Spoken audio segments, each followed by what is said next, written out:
যখন তুমি নিজের রক্তের মানুষের দ্বারা কষ্ট পাবে, তখন তুমি একবার নবী ইউসুফ আলাইহিস সালামের কথা মনে করো।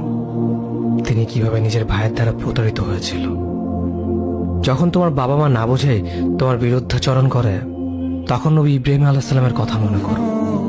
তার বাবা তাকে আগুনে নিক্ষেপ করায় ভূমিকা রেখেছিল।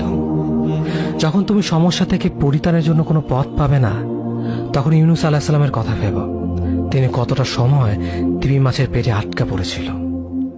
যখন তোমার নামে কেউ মিথ্যা অপবাদ ছড়িয়ে দেবে, তখন মা আয়েশা রাদিয়াল্লাহু আনহার কথা মনে করো।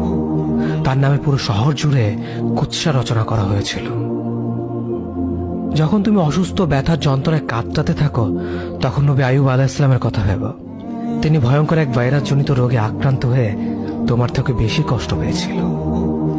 যখন তুমি দিনের কোনো বিধান নীতিতে যুক্তি খুঁজে পাও না, তখন নবী নূহ আলাইহিস সালামের কথা ভেবো। তিনি কোনো প্রশ্ন ছাড়াই মরুভূমিতে নৌকা তৈরি করেছিল।